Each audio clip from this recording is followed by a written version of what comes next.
ಬೊಮ್ಮವನು ಅರಿವೆನೆಂದು ಬಳಲುವರು, ತಮ್ಮನೇ ನೇತಿಗಳೆದು ಅನ್ಯವನೇ ನೋಡಿ ಮನುಜರು. ತಿಳಿದು ಮೊದಲು ತತ್ವ ಕುಳವೆಲ್ಲವನು ನೇತಿಗಳೆದು, ಅವನು ಅನಾತ್ಮಕವೆಂದು ಬಳಿಕವನು ಒಳಗೆ ಅಧಿಕರಣವೆನಿಪ. ನಿರ್ವಿಕಾರದ ಸಂವಿದುಳುಮೆ ತಾವೆಂಬ ವಿವೇಕದ ಬಳಿವಿಡಿಯದೆ, ಜಾಗರಣದಳು ಕನಸಿನಳು ನಿದ್ರೆಯಳು ಬೇರಾಗಿ ಬಾಧೆಪಡುವ ವಿಶ್ವಾದಿ ಜೀವರ ಆಗು ಹೋಗಿನೊಳಗಲ್ಲದ ಅನುಪಮ ಆನಂದ ಸುಧ ಸಾಗರವೇ ತಮ್ಮ ನಿಜಬಹುದೆಂದು ಬಗೆಯದೆ. ಸ್ವಗತ ಸಜಾತಿ ವಿಜಾತಿಗಳೆಂಬ ಭೇದ ಭಾವನೆಗಳು ಸಹಜವಾಗಿ ತಮಗಿಲ್ಲದೆ, ಗಗನದಂತೆ ಅವಿರಳ ಶಂಭುಲಿಂಗದೊಡನೆ ಅಗಲಿಕೆ ತಮಗಿಲ್ಲದ ಅನುಭೂತಿ ಜನಿಸದೆ, ಬೊಮ್ಮವನು ಅರಿವೆನೆಂದು ಬಳಲುವರು, ತಮ್ಮನೇ ನೇತಿಗಳೆದು ಅನ್ಯವನೇ ನೋಡಿ ಮನುಜರು.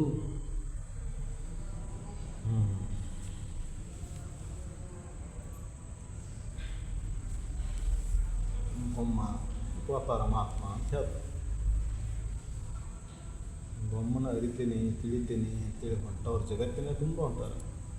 ದೇವರನ್ನ ಹುಡುಕ್ತೀನಿ, ದೇವರು ಸಾಕ್ಷಾತ್ಕಾರ ಮಾಡ್ಕೊತೀನಿ, ದೇವ್ರ ದರ್ಶನ ಮಾಡ್ಕೊತೀನಿ, ದೇವರು ಹೊಲಸ್ಕೋತೀನಿ, ಪೂಜೆ ಪುನಸ್ಕಾರ ಯಜ್ಞ ಹವನಾದಿಗಳನ್ನು ಮಾಡಿಕೊಂಡು ಮಾಡಬೇಕಂತ ಹೊಂಟಾರೆ. ಹೊರಗಿನ ಆಚರಣೆಗಳನ್ನು ವಿಜೃಂಭಣೆಯನ್ನು ಮಾಡಿ ಪಡಿಬೇಕಂತ ಹೊಂಟಾರೆ. ಅದಕ್ಕೆ ಈ ಪದ್ಯ ಅಷ್ಟೊಂದು ಸೂಕ್ತ, ಈಗಿನ ಮಟ್ಟಿಗೆ ಭಾಳ ಸೂಕ್ತ ಐತಿ. ಹೊರಗಿನ ಆಚರಣೆಗಳಿಗೆ ಮಹತ್ವ ಕೊಟ್ಟುಕೊಂಡು ಅಂತರಂಗದ ಶುದ್ಧತೆಗೆ ಮಹತ್ವ ಇಲ್ಲ. ಜಗತ್ತಿನಲ್ಲಿ ತುಂಬ ಅದಾಯ್ತು ನೋಡ್ರಿ. ಈಗ ದೇವರನ್ನು ಶ್ರೀಮಂತಿಗೊಂದು ದೇವರು ಬೇರೆ, ಬರಿಗೊಂದು ದೇವರು. ಅಂದರೆ ಏನಪ್ಪ ಅರ್ಥಾತ್ ಏನ, ದೇವರನ್ನು ವಿಜೃಂಭಣೆಯಿಂದ ಮಾಡಿದ್ರಷ್ಟೇ ದೇವರು.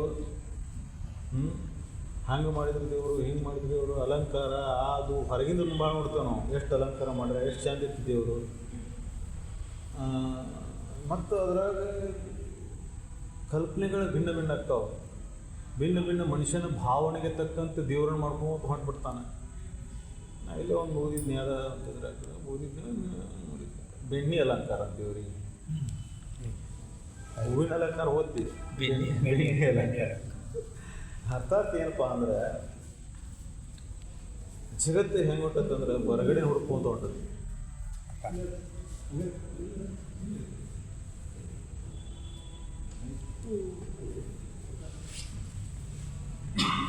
ಜಗತ್ತು ಹೆಂಗೆ ಹೊಂಟತ್ತಂದ್ರೆ ಹೊರಗಡೆ ನೋಡ್ಕೊಂತ ಹೊಂಟತಿ. ಎಲ್ಲಿವರೆಗೆ ಮನುಷ್ಯ ಹೊರಗಡೆ ಹೋಗ್ತಾನ ಅಲ್ಲಿವರೆಗೆ ನಿಲ್ಕೊಳ್ಳಲ್ಲ. ಮತ್ತು ಹೀಗೆ ಹಾಕ್ಕೊಂತ ಹೊಂಟತ್ತಲ್ಲ, ಅತ್ಯಂತ ಶಬ್ದ ಸಾಹಿತ್ಯ, ಆಮೇಲೆ ಅದರೊಳಗೆ ಛಂದಸ್ಸು, ಅಲಂಕಾರ, ಉಪಮೇಯ, ಹೀಗೆ ಹೌದೌದು ಅನ್ನಿಸ್ಕೋಬೇಕಂತ ಹೊಂಟಾನ ಮನುಷ್ಯ. ಕೀರ್ತನ, ಭಜನೆ, ಪುರಾಣ ಇದ್ರೊಳಗೂ ಆ ಪರಮಾತ್ಮನ ಅನುಭವ ಮಾಡ್ಕೋಬೇಕಂತಿಲ್ಲ. ಜನರ ಕಡೆ ಹೌದು ಅನ್ನಿಸ್ಕೋಬೇಕು, ಶಬಾಯಿಸ್ಕೋಬೇಕು, ಭಾಳ ಜನರನ್ನು ಕೂಡಿಸ್ಕೋಬೇಕು, ಭಾಳ ಜನರನ್ನು ಹೊಲಿಸ್ಕೋಬೇಕು. ಅರ್ಥಾತ್ ಏನಪ್ಪ ಅಂದ್ರೆ, ಒಳಗಡೆ ಪರಿಶುದ್ಧ ಮಾಡ್ಕೊಳ್ಳೋದು ಹೊರಗಡೆ ಮಾಡಿ. ಅದಕ್ಕೆ ಅವ್ರು ಹೇಳ್ತಾರೆ, ಬೊಮ್ಮನ ಅರಿವಿನೆಂದು ಬಳಲುವರು ತಮ್ಮ ನೇತಿಗಳು. ಅಂದ್ರೆ ತನ್ನ ಮೂಲ ಬಿಟ್ಟು ಮೇಟಿಲ್ಲದನ ಸಿಕ್ತಿದ್ರೆ ಅಂತಿ ಕಟ್ಟಕ್ಕೆ ಸಾಧ್ಯತೆನ ರಾಶಿ ಆಗೋದಿಲ್ಲ. ನಾವು ಪರಮಾತ್ಮನ ಎಲ್ಲಿ ಹುಡುಕಾಕತ್ತೇವೆ, ಸದ್ವಸ್ತುನ ಎಲ್ಲಿ ಹುಡುಕಾಕತ್ತೇವೆ? ಈಗ ಆಕಾರ, ರೂಪ, ಬಣ್ಣ, ಗುಣಗಳಲ್ಲಿ ಹುಡುಕಾಕತ್ತೇವೆ. ನಿರಾಕಾರ, ನಿರ್ಗುಣ, ನಿರ್ಲೇಪನಾದಂಥ ಪರಬ್ರಹ್ಮ ಸ್ವರೂಪನನ್ನು ಆಕಾರಕ್ಕೆ ತಂದು ನಿಲ್ಲಿಸೋಣ. ಆಕಾರವಿಲ್ಲದ ನಿರಾಕಾರ ಅಂತ ಪದ್ಯ ಬರ್ತದೆ ನೋಡಿ, ಎಷ್ಟು ಚಂದ. ಅದನ್ನು ಯಾರು ಹೇಳೋದಿಲ್ಲ. ಮತ್ತು ಆಕಾರವಿಲ್ಲದ ನಿರಾಕಾರ ಭಾಳ ಚಂದ ಪದ್ಯ, ಭಾಳ ಚಂದ ವಚನ. ಅದನ್ನು ಯಾರು ಹೇಳ್ತಾರ? ಎಲ್ಲರೂ ಕೇಳಿ ನೀವು, ಯಾರು ಹೇಳಕ್ಕೆ ಸಾಧ್ಯನೇ ಇಲ್ಲ. ಅದು ಯಾಕೆ ಹೇಳೋದಿಲ್ಲ? ಎಲ್ಲರೂ ಒಂದು ಆಕಾರ, ರೂಪ, ಬಣ್ಣಕ್ಕೆ ಬೆನ್ನು ಹಚ್ಚಾಕತ್ತಾರೆ. ಅದಕ್ಕೆ ಇದನ್ನು ತಿಳಿದು ಹಿಂಗೈತಲ್ಲ, ಭಾಳ ಸರಳ ಐತಿ. ಅಷ್ಟೇ ಸರಳ ಬದುಕಬೇಕಾಗತ್ತೆ.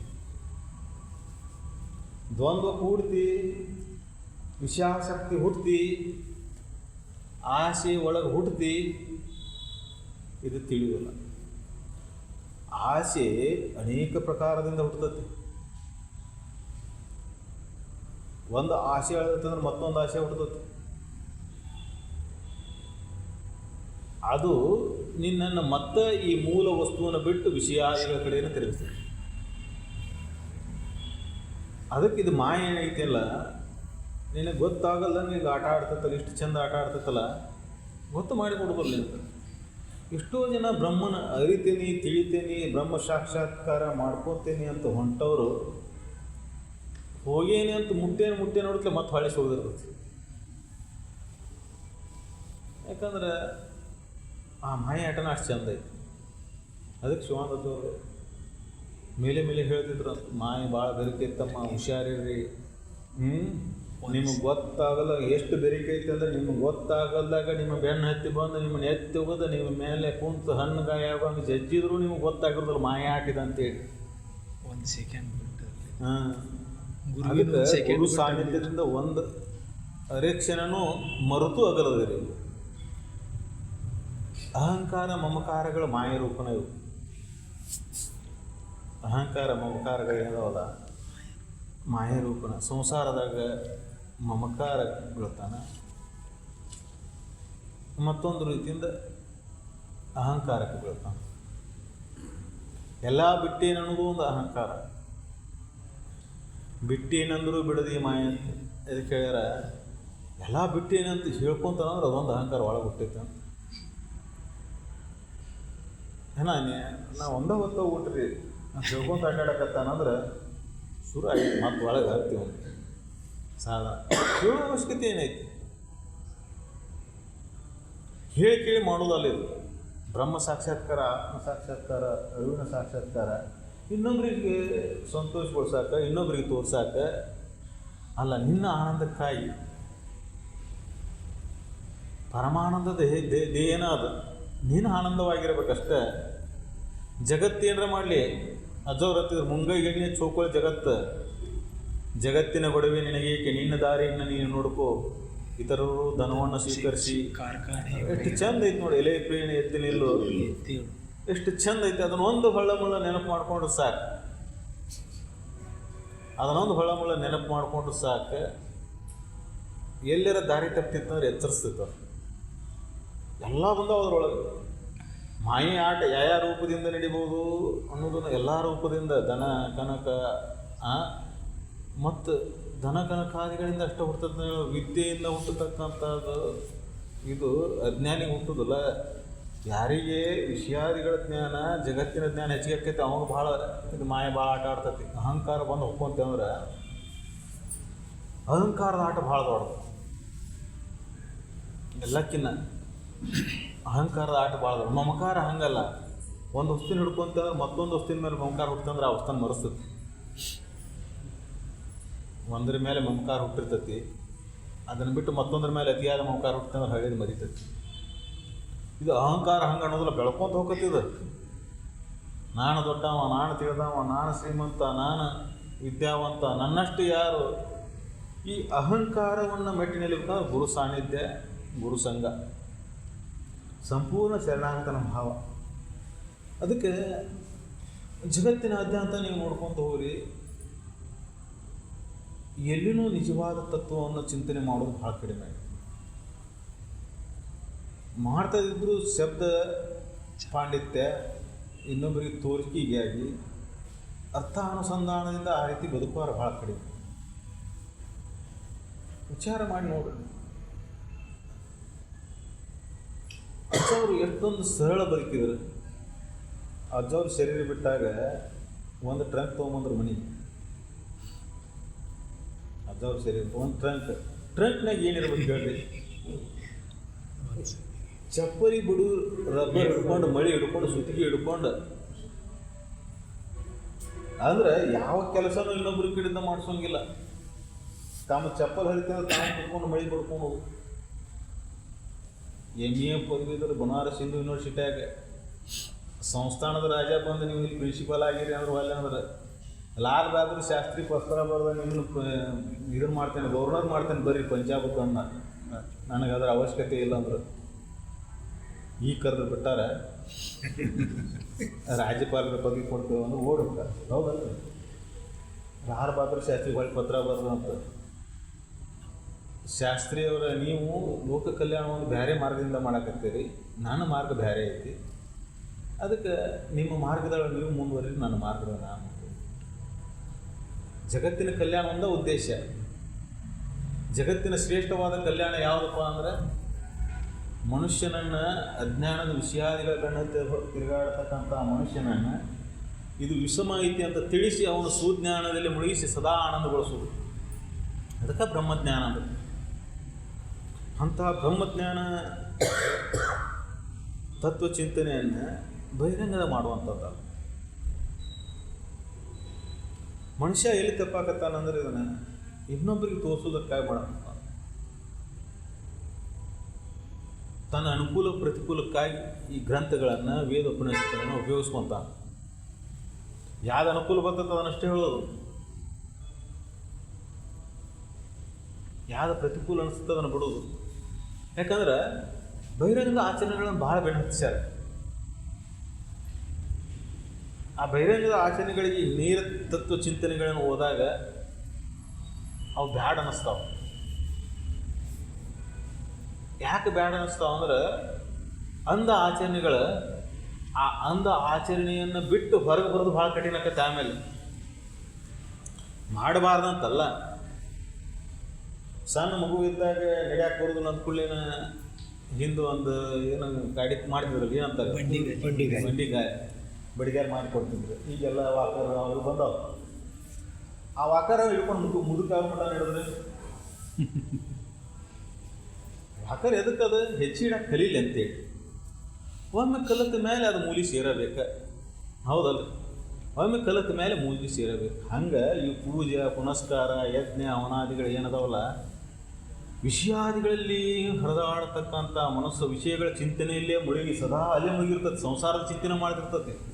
ಇಲ್ಲಿ ಗುಡಿಯಾಗ ಬಂದು ಕುಂತತಿ, ದೇವಸ್ಥಾನ ಬಂದು ಕುಂತತಿ ಅಂದ್ರೆ ಎಲ್ಲಿ ಚಿಂತೆ ಮಾಡ್ತಿರ್ತದಪ್ಪ, ಮತ್ತು ಅಲ್ಲಿ ಮಾಡಿಬಿಟ್ಟು ಬರಲಿಲ್ಲ, ಅದನ್ನು ಮಾಡಿ ಬರಲಿಲ್ಲ, ಅದಾತಿ ಇದಾತಿ, ಬರೀ ಇದೇ ಚಿಂತೆ ಮಾಡ್ತಿರ್ತದೆ. ಅದಕ್ಕೆ ಇದಕ್ಕೊಂದು ಸಂಸ್ಕಾರ ಬೇಕಲ್ಲ. ಈ ಸಂಸ್ಕಾರವನ್ನು ಕೊಡೋದಕ್ಕೋಸ್ಕರ ಜಡದಿಂದ ಜಡವನ್ನು, ಮುಳ್ಳನ್ನು ಮುಳ್ಳಿನಿಂದ ತೆಗೆದಂತಾರೆ. ಒಂದು ಮುಳ್ಳು ಇರ್ತೈತಿ, ಇನ್ನೊಂದು ಮುಳ್ಳು ತೊಗೊಂಡು ಆ ಮುಳ್ಳು ತೆಗೆದು ಅದನ್ನು ಬಿಸಾಕೋದು ಇದನ್ನು ಬಿಸಾಕೋದು.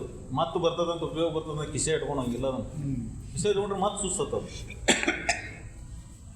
ಹೌದಲ್ಲ, ಅದನ್ನು ತೆಗೆದ ಮೇಲೆ ಇದನ್ನು ತೆಗೆದು ಬಿಡಬೇಕು, ಇದನ್ನು ಒಗದ ಬಿಡಬೇಕು. ಅದು ಹೋತಿ ಒಳಗೆ ನಟ್ಟಿದ್ದು ಹೋತಿ ಅಂತ ಇದನ್ನ ಒಳಗೆ ಕಿಸೆದ ಇಟ್ಕೊಂಡ್ರೆ ಇದು ಬಗಲ ಸುಸ್ತದ ಮತ್ತೆ.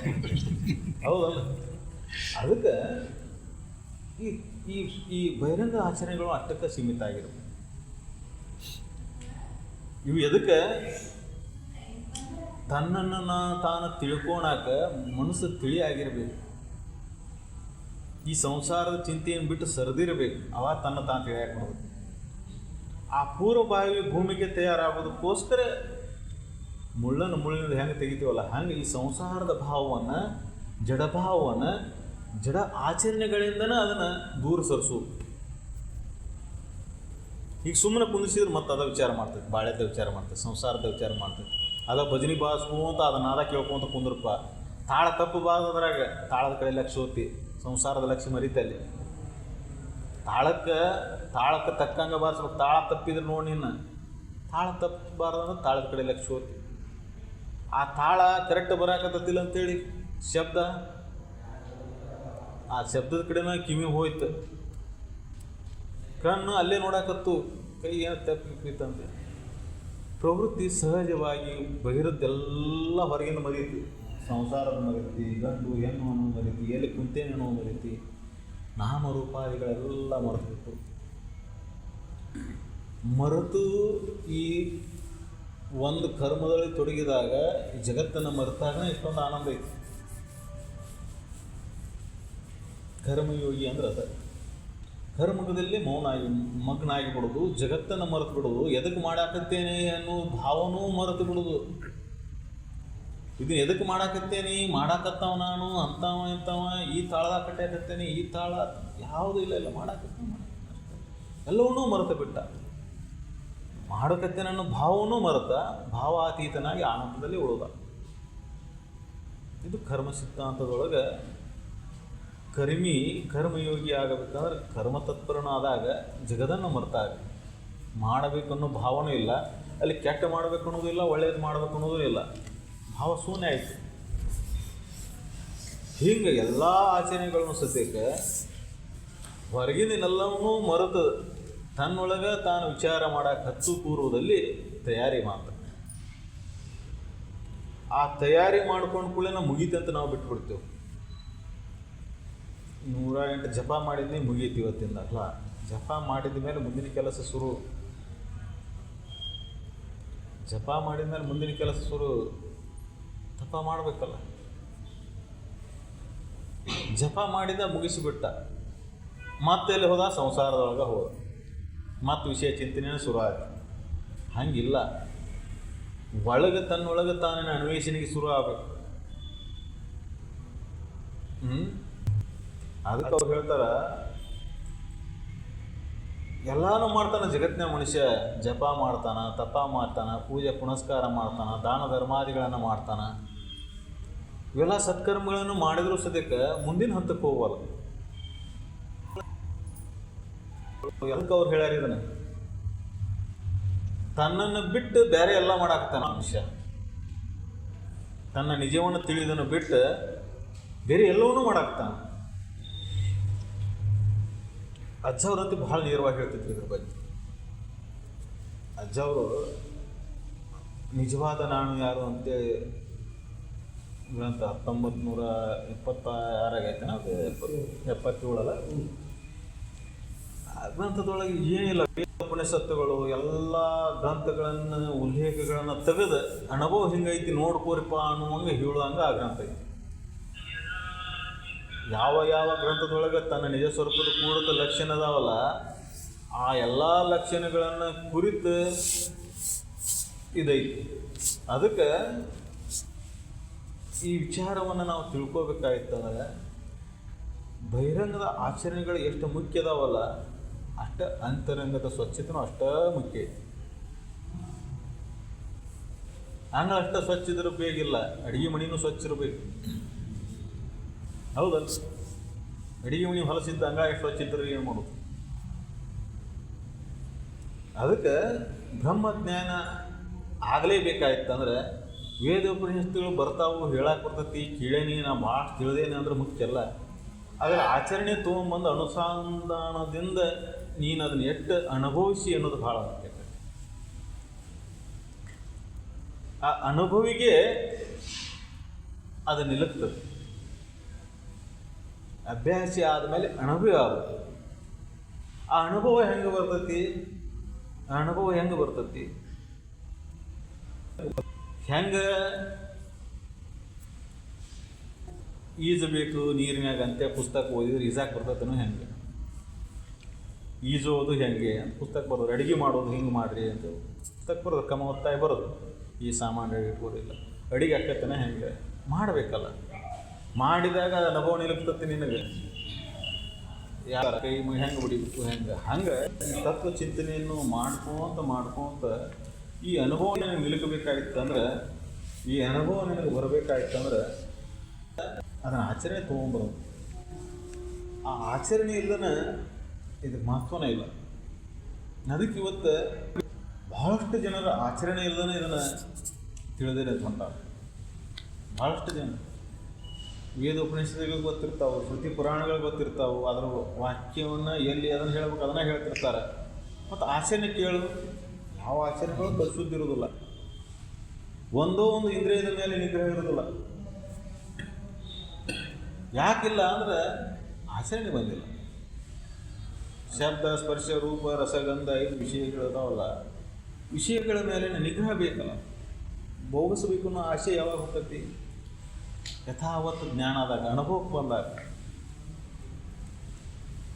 ಆ ಅನುಭವ ನಿನ್ನ ಸತತ ಚಿಂತನೆಯಿಂದ ವಿವೇಕದಿಂದ ಈ ಜಗತ್ತನ್ನು ನೋಡಿದಾಗ ಅನುಭವ ಬರಕ್ಕೆ ಶುರು ಆಗ್ತದೆ. ಆ ಅನುಭವವನ್ನು ನೀನು ಪ್ರತಿ ಹಂತದೊಳಗೆ ಮಾಡ್ಕೊತ ಹೋಗು.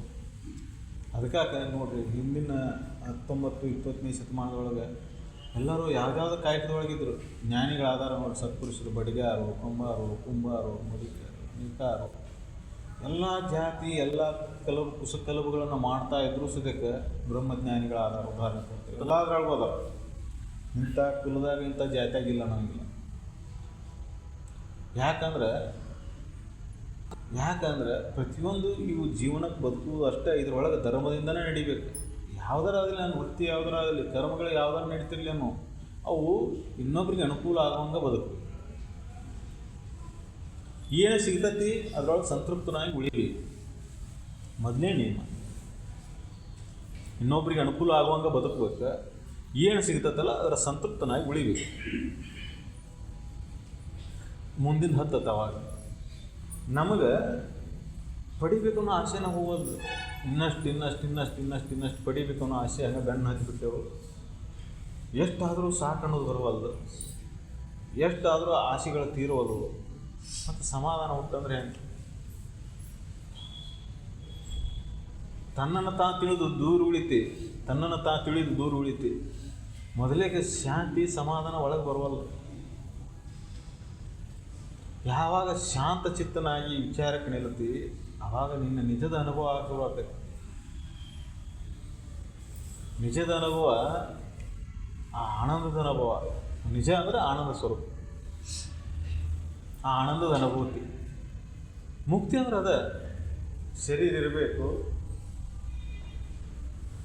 ಶರೀರ ಇದ್ದೂ ಸದ್ಯಕ್ಕೆ ಶರೀರ ಭಾವ ಅಡಗಿರಬೇಕು. ಶರೀರ ಸತ್ತ ಮೇಲೆ ಶರೀರ ಭಾವ ಅಡಗೋದಲ್ಲ. ಶರೀರ ಹೋಗ್ಬಿಟ್ಟು ಮೇಲೆ ಶರೀರ ಭಾವ ಏನು, ಮತ್ತೊಂದು ಸೂಕ್ಷ್ಮ ಶರೀರ ಬಂದಿರ್ತೈತೆ, ಅಲ್ಲಿ ಆ ಭಾವ ಹುಟ್ಟಿರ್ತೈತಿ.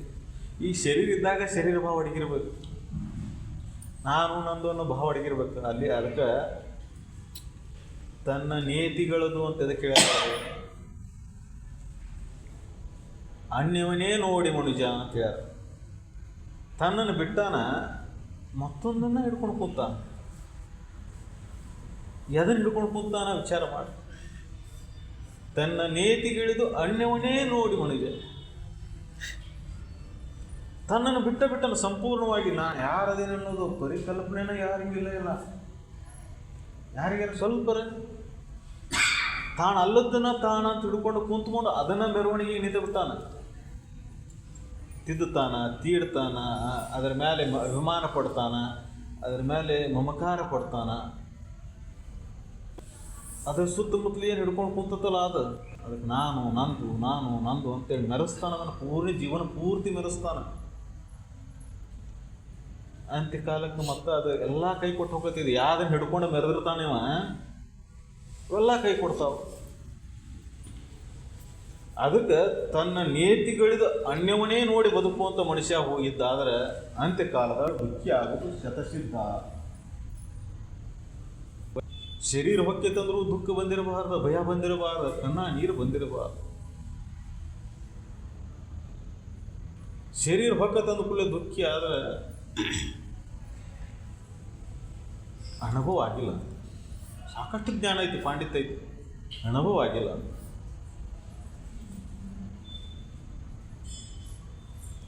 ಅಜ್ಜವರು ಸಾಕಷ್ಟು ಜನಕ್ಕೆ ಗೊತ್ತೈತಿ. ಕಾಕವರು ಶರೀರ ಬಿಟ್ಟಾಗ ಅವರು ಸಮಾಧಿ ಮೇಲೆನ ಪ್ರವಚನ ಮಾಡಿದ್ರು. ವಯಸ್ಸಿಗೆ ಬಂದ ಮಗ, ವಿದ್ವಾನ್ ಮಗ, ಶರೀರ ಬಿಟ್ಟರು ಶರೀರದ ಮುಗೀತಪ್ಪ, ಇದು ಬಂದಿದ್ದು ಇದು ಹೋಗಿದ್ದಲ್ಲ, ಬರೋದು ಹೋಗೋದು ಇದು ನಿಶ್ಚಿತ. ಆದರೆ ನಮ್ಮ ಕೆಲಸ ನಾವು ಮಾಡ್ಕೋಬೇಕು ಅನ್ನುವಂಥ ಸತ್ಯದ ಚಿಂತನೆ ಸದಾ ಇರಬೇಕಲ್ಲ. ನಾವು ಏನು ಮಾಡ್ಯವು? ತನ್ನ ನೇತಿಗಳಿದು ಅನ್ಯವನೇ ನೋಡಿ ಮಣಿಜ ಅಂತ ಹೇಳ್ತಾರಲ್ಲ, ಇದನ್ನು ಪುನಃ ನೆನಪು ಮಾಡ್ಕೋಬೇಕು. ಏನು ಬಿಟ್ಟೇವು ನಾವು, ಏನು ಹಿಡಿದೇವು ನಾವು, ಏನು ಬಿಟ್ಟೇವು, ಏನು ಹಿಡ್ಕೊಂಡು ಕೂತೇವೆ ಜೀವನ ಪರ್ಯಂತ. ಸೂಕ್ಷ್ಮಾತಿ ಸೂಕ್ಷ್ಮವಾದಂಥ ಅರಿವು, ಆತ್ಮ, ಸಾಕ್ಷಿ, ಎಲ್ಲರೂ ಈ ಶಬ್ದವನ್ನು ಉಪಯೋಗ ಮಾಡ್ಕೊತೇವೆ. ಸಾಮಾನ್ಯವಾಗಿ ಮಾತಾಡೋರು ಎಲ್ಲರೂ ನೀನು ಆತ್ಮಸಾಕ್ಷಿಯಾಗಿ ಹೇಳಲಿ, ನಿನ್ನ ಆತ್ಮಸಾಕ್ಷಿಯಾಗಿ ಎದಿ ಬಿಟ್ಕೊಂಡು ಹೇಳಿ ನೀನು. ಅಂದ್ರೆ ಅಜ್ಞಾನದಿಂದ ಎದಿಯೊಳಗೆ ಆತ್ಮ ಐತೆ ಅಂತ ತಿಳ್ಕೊಂಡ. ಆತ್ಮ ಎಲ್ಲ ಕಡೆನೂ ಅದನ್ನು ಒಳಗೂ ಐತಿ, ಹೊರಗೂ ಐತಿ. ಅದನ್ನು ವೇದ ಉಪನಿಷತ್ತುಗಳು ಹೇಳ್ತಾವೆ ಮುಂದೆ ಬೇರೆ ಅದು. ಈಗ ಅಜ್ಞಾನದಿಂದ ಒಳಗೈತೆ ಅಂತ ತಿಳ್ಕೊಂಡಾನಿಲ್ಲ. ಆತ್ಮ ಒಳಗೈತಿ, ಅರಿವು ಒಳಗೈತಿ ಅಂತ ತಿಳ್ಕೊಂಡಾನಿಲ್ಲ. ಅರಿವಿನ ಮೀರಿ ಯಾವುದೂ ಇಲ್ಲ. ನೀ ಸುಳ್ಳು ಹೇಳಕತ್ತಿ, ಅರಿವು ನೋಡು, ನೀ ಕೇಳ್ಬೇಕಾರೆ ಅರಿವು ನೋಡಿ, ನಿನ್ನ ಮನಸಾರಿ ಹೇಳಿ, ನಿನ್ನ ಅರಿವಿಂದ ಹೇಳು. ನೀ ಅಲ್ಲ ಬಿಡ, ಮನುಷ್ಯ ಅಲ್ಲ, ನೀ ಯಾರ ಮಾತು ಬೇರೆ ಮಾತು ಕೇಳಿ ಹೇಳಕತ್ತಿ ಅಂತ ಹೇಳ್ತೇವಿಲ್ಲ. ಹಂಗೆ ನಾವು ಬೇರೆದನ್ನ ನಂಬಿ ಹೇಳ್ಕೊಂತ ಹೊಂಟೇವೆ ಜೀವನ ಪರ್ಯಂತ. ಇದು ಸ್ವಕ್ಕೈತಿ, ಇದು ಸ್ವರ್ಗ ಐತಿ, ಇದು ಗೃಹ ಬಂದೈತಿ, ಇದು ಗುರುಜಿ ಬಂದೈತಿ, ಶ್ರೀಮಂತ ಆಗೈತಿ, ಬಡವ ಆಗೈತಿ, ಆದಾಯತಿ ಈದಾಯತಿ, ಅದನ್ನು ನೋಡಿ ಹೇಳ್ತಾನಿವ. ಈ ಶರೀರ ನೋಡಿ ಹೇಳ್ತಾನೆ, ಈ ಶರೀರ ಸಂಬಂಧಪಟ್ಟದ್ದು ಈ ಸಂಸಾರ ನೋಡಿ ಹೇಳ್ತಾನೆ. ಯಾವೂ ತನಗಿಲ್ಲ ಇಲ್ಲ. ತಾನು ದೊಡ್ಡವಾಗಿಲ್ಲ, ಸಣ್ಣವಾಗಿಲ್ಲ, ಹಸ್ದಿಲ್ಲ, ನೀರಡಿಕೆ ಆಗಿಲ್ಲ. ಯಾವಾಗ ಯಾವ ಪಂಚವಾಯುಭೂತಗಳು ಅವಾಗ ಏನು ಮಾಡೋಕ್ಕೆ ಇರಲಿಲ್ಲ. ಹಸು ತೃಚಿಗಳು ಶರೀರಕ್ಕೆ ಅದಾವು. ಸಾಕ್ಷಿ ಸ್ವರೂಪದಿಂದ ಅದು ನೋಡಾಕತ್ತತಿ. ಅದಕ್ಕೂ ಸಾಕ್ಷಿಯಾಗಿ ನೀ ಅದಿ. ಮನಸ್ಸು ಹೇಳ್ತತಿ ನೀರು ಕುಡಿ, ಹಸು ನೀರಡಿಕೆ ಆಯ್ತತಿ ಅಂತೇಳಿ, ಹಸು ಆಗೈತೆ ಅಂತೇಳಿ, ಅದಕ್ಕೂ ಸಾಕ್ಷಿ ನೀ ಅದಿ. ಬುದ್ಧಿ ಹೇಳ್ತತಿ ಎಲ್ಲರೂ ತೊಗೊಂಡು ತಿನ್ನ, ತುಡುಗು ಮಾಡಿರೋ ತಿನ್ನಂತತಿ. ಆ ತುಡುಗು ಮಾಡಿದ್ದು ನೋಡಿ ಸಾಕ್ಷಿ ಹೇಳ್ತತಿ. ಅಂದ್ರೆ ಅರ್ಥಾರ್ಥ ಏನಪ್ಪ ಅಂದ್ರೆ, ಸಾಕ್ಷಿ ಸದ್ವಸ್ತು ಎಲ್ಲರಲ್ಲಿ ಐತಿ, ಯಾವಾಗಲೂ ಐತಿ. ಆದ್ರೆ ಮನುಷ್ಯ ಅದನ್ನು ಬಿಟ್ಟು ಬಿಟ್ಟಾನ, ಮನುಷ್ಯ ಅದನ್ನು ಮರೆತು ಬಿಟ್ಟಾನ. ಹೆಂಗೆ ಮರ್ತಾನ? ಈ ಸಂಸಾರ ಗಲ್ಲ ಸುದ್ದಿ ಮರ್ತಾನ, ಈ ಶರೀರ ದಶೆಯಿಂದ ಮರ್ತಾನ. ಈ ಶರೀರ ಭಾವಗಳು ಬಂದ ಮೇಲೆ ಇದು ನಾನು, ಇದು ನಂದು ಅಂತ ಹಿಡ್ಕೊಂಡು ಕುಂತು ಆ ಸದ್ವಸ್ತುನ ಮರ್ತು ಬಿಟ್ಟಾನ, ಪರಬ್ರಹ್ಮನ ಮರ್ತು ಬಿಟ್ಟಾನ, ಅದನ್ನ ಪರಮಾತ್ಮನ ಮರ್ತಾನ ಅಂತ ಹೇಳ್ತಾರೆ. ಮನುಷ್ಯ ಪರಮಾತ್ಮನ ಮರೆತು ಬದುಕಾಕತ್ತಾನ್ರಿ, ಅದಕ್ಕೆ ಇಷ್ಟೆಲ್ಲ ನಡೆದೈತಿ ಹೇಳ್ತಾರೆ. ಆ ಪರಮಾತ್ಮ ಅಂದ್ರೆ ಎಲ್ಲಿದಾನ, ಯಾರು ಅಂತ ಹೇಳಿದ್ರೆ ಮತ್ತು ಆಕಾರ ರೂಪಕ್ಕೆ ಹೋಗಿ ನಿಲ್ಲಿಸ್ತಾರೆ. ವೇದ ಉಪನಿಷತ್ತುಗಳು ಹಂಗೆ ಹೇಳಿಲ್ಲ. ತತ್ವಮಸಿ ಅಂತ ಹೇಳಿದ್ದು ಹಾಕಿದ ಅರ್ಥ ಏನು ಅದನ್ನು ಹೇಳುವುದಿಲ್ಲ. ನಿನ್ನ ಒಳಗೈತಿ ಪರಮಾತ್ಮ, ಪರಬ್ರಹ್ಮ ಸ್ವರೂಪ, ನಿನ್ನ ಒಳಗೂ ಐತಿ, ಹೊರಗೂ ಐತಿ. ನಿನ್ನ ಒಳಗಿಂದ ನೀನು ತಿಳಿದೆ ಅಂದ್ರೆ ಹೊರಗಿಂದ ತಿಳಿದ ಅವಶ್ಯಕತೆ ಇಲ್ಲ. ಒಂದಗಳ ಅನ್ನ ತಿಂದು ಬಿಟ್ಟರೆ ಬೆಂದತಿ ಇಲ್ಲ ಗೊತ್ತಾಕತಿಲ್ಲ. ಹಂಗೆ ನಿನ್ನ ಒಳಗಿದ್ದಂಥ ಪರಬ್ರಹ್ಮನ ನೀ ಅರ್ಥ ಮೇಲೆ ಜಗತ್ತು ತುಂಬದ ಇದ್ದಂಥ ಪರಬ್ರಹ್ಮನ ಅನುಭವಕ್ಕೆ ಬಂದತಿ ಇರ್ತದೆ. ಆ ಅನುಭವ ನಿನಗೆ ಆಗ್ಬೇಕಾಯ್ತಂದ್ರೆ ನಿನ್ನ ಒಳಗಿಂದ ನೀನು ನೋಡ್ಕೋ. ಅದು ಹೆಂಗೆ ನೋಡೋದು ನಿನ್ನ ಒಳಗಿಂದ ನೀನು ಅಂದರೆ, ಒಳಗಂದ್ರೆ ಈ ಶರೀರದೊಳಗಲ್ಲ, ಆಳದೊಳಗೆ. ಆಳ ಅಂದ್ರೆ ಪಾತಾಳದೊಳಗೆ ಅಂತಲ್ಲ. ಆಳ ಅಂದ್ರೆ ಮನಬುದ್ಧಾದಿಗಳ ಆಚೆ, ಮನಬುದ್ಧಾದಿಗಳಿಗೂ ಸಾಕ್ಷಿಯಾಗಿ. ಮನಸ್ಸು ಬುದ್ಧಿ ಎಲ್ಲಿದಪ್ಪ ನಿಮ್ಮ? ನಿನ್ನ ಬುದ್ಧಿ ಮನಸ್ಸು ಎಲ್ಲೈತಿ? ದೇಹದ ಯಾವ ಭಾಗದಾಗ ಐತಪ್ಪ? ಈ ದೇಹ ಇಲ್ಲದಾಗೂ ಮನಸ್ಸು ಬುದ್ಧಿ ಇಲ್ವಾ ನಿಂದ? ಐತಿ. ಅದಕ್ಕೆ 3 ಅವಸ್ಥೆಗಳು, 3 ಕಾಲಗಳು ನೆನಪು ಮಾಡ್ಕೊ ಅಂತ ಹೇಳ್ತಾರೆ. ಆ ಅರಿವು ಸಾಕ್ಷಿ ಯಾವಾಗಲೂ ಇರುವಂಥದ್ದು ಸದ್ವಸ್ತು ಈ ಮನಬುದ್ಧಾದಿಗಳಿಗೆ ಆಧಾರವಾಗಿ ಅದಕ್ಕಿಂತ ಆಳದೊಳಗೈತಿ, ಅದಕ್ಕಿಂತ ಪೂರ್ವದಲ್ಲೈತಿ. ಅದು ಎಲ್ಲದಕ್ಕೂ ಆಧಾರ ಸ್ತಂಭವಾಗಿ ಐತಿ, ಎಲ್ಲದಕ್ಕೂ ಆಧಾರ ಸ್ತಂಭವಾಗಿ. ಆ ಆಧಾರ ಸ್ತಂಭವಾಗಿರತಕ್ಕಂಥ ಆ ಸದ್ವಸ್ತು ನನಗೆ ತಿಳಿಬೇಕಾಗಿತ್ತಂದ್ರೆ ನೀನು ಈಗೇನು ಜಡಮತಿ ಒಳಗಾಗಿ ಅಲ್ಲ, ಹಿಂಗಾದ್ರೆ ಅನುಭವ ಕೊಡುವುದು. ತಾಮಸಮತಿ ಒಳಗಾಗಿ ಅಂತ ಹೇಳ್ತಾರೆ. ಜಡಮತಿ ಒಳಗಾದ ಅಂದರೆ ಇದು ಅನುಭವ ಕೊಡುವುದಿಲ್ಲ. ಮತಿ ಸೂಕ್ಷ್ಮ ಆಗ್ಬೇಕಾಗಿ. ಮತಿ ಸೂಕ್ಷ್ಮ ಆಗ್ಬೇಕಾಗಿತ್ತಂದ್ರೆ ಸಂಸ್ಕಾರಗಳು ಉತ್ತಮ ಆಗ್ಬೋದು, ಹೀನ ಸಂಸ್ಕಾರಗಳು ಅಳಿಬೇಕು. ಅದಕ್ಕೆ ಆಹಾರ ಸೂಕ್ಷ್ಮ, ಜಡ ಆಹಾರ ಇಲ್ಲ, ಅತ್ಯಂತ ಸೂಕ್ಷ್ಮ ಆಹಾರ. ತಾಮಸ ಆಹಾರವನ್ನು ಬಿಡಬೇಕಾಗತ್ತೆ, ಸಾತ್ವಿಕ ಆಹಾರವನ್ನು ತೊಗೋಬೇಕಾಗತ್ತೆ, ಸಜ್ಜನರ ಸಂಗ ಮಾಡಬೇಕಾಗತ್ತೆ, ಸಚ್ಚಿಂತನೆಯನ್ನು ಬೆಳೆಸ್ಕೋಬೇಕಾಗತ್ತೆ, ವಿವೇಕವನ್ನು ಜಾಗ್ರ ಮಾಡ್ಕೋಬೇಕಾಗತ್ತೆ. 3ನೇ ಕಣ್ಣು ತೆಗೆದಂದ್ರೆ ಅರ್ಥ ಇದೆ. ಮುಕ್ಕಣ್ಣ 3ನೇ ಕಣ್ಣು ತೆಗೆದ ನಾಮ ಸುಟ್ಟು ಹೋದ ಅಂತ ಕತಿ ಕೇಳ್ತೇವೆ ನಾವು. 3ನೇ ಕಣ್ಣು ತೆಗೆದಂದ್ರೆ ಒಳಗಿನ ವಿವೇಕದ ಕಣ್ಣು ತೆಗೆದು ನಮ್ಮಲ್ಲಿದ್ದಂಥ ಆಸೆಗಳು ಸುಟ್ಟು ಹೋಗಿರಬೇಕು. ಆವಾಗ ಸದ್ವಸ್ತಿನ ಅನುಭವ ಶುರುವಾಗತ್ತೆ, ಆವಾಗ ಪರಬ್ರಹ್ಮನ ಅನುಭವ ಶುರುವಾಗತ್ತೆ, ಆವಾಗ ಈ ಸತ್ಯ ತಿಳಿಯಾಕ ಶುರುವಾಗತ್ತೆ. ಅದಕ್ಕಲ್ಲಿ ಬ್ರಹ್ಮನ ತಿಳಿತೇನೆ, ಬ್ರಹ್ಮನ ಅರಿವಿನೆಂದು ಬಳಲುವರು ಅಂತ ಹೇಳ್ಯಾರ. ತನ್ನ ನೇತಿಗಿಳಿದು ಅನ್ಯವನೇ ನೋಡಿ ಮನುಜ, ಎಷ್ಟು ಸೂಕ್ಷ್ಮ ಹೇಳ್ಯಾರ. ಈಗ ಒಂದು ಪದ್ಯವನ್ನು ಪುನಃ ಅರ್ಥಾನುಸಂಧಾನ ಮಾಡಿದ್ದಾರೆ. ಮುಂದಿಂದ ಇನ್ನೂ ಪ್ರತಿ ಹೇಳ್ಯಾರ. ಅದನ್ನ ಹೇಳ್ಬೇಕಂದ್ರೆ 1 ವಾರ ಹೋಗತ್ತೆ, ಅದ ಒಂದು ಪದ್ಯನ 1 ವಾರ ಹೋಗತ್ತೆ. ಅದಕ್ಕೆ ತನ್ನ ನೀತಿಗಿಳಿದು ಅನ್ಯವನ್ನೇ ನೋಡಿ ಮನುಜ, ಬೇರೆ ಜನ ನೋಡ್ಕೊಂಡು ಮಾಡ್ಬಿಡ್ತಾನೆ ಜೀವನ ಪದ್ಯ. ಯಾಕಂದ್ರೆ ವಿವೇಕದ ಕಣ್ಣಿಲ್ಲ, ಆ 3ನೇ ಕಣ್ಣು ತರೋದಿಲ್ಲ. ಈ ಜಡಕ್ಕನಿ ಕಂಡಿದ್ದೆಲ್ಲ ಸತ್ಯ ಅಂತ ತಿಳ್ಕೊಂಡು ಹೊಂಟಾನ, ಅದಕ್ಕೆ ಇದು ತ್ರಾಸ ಬರುತ್ತೆ. ಅದಕ್ಕೆ ಈ ಸೂಕ್ಷ್ಮವನ್ನು ತಿಳಿಬೇಕಂದ್ರೆ ಸತತ ಚಿಂತನೆ ಬೇಕು, ಅಂತರಂಗದ ಬೇಕು. सकल साधु संत महाराज की है।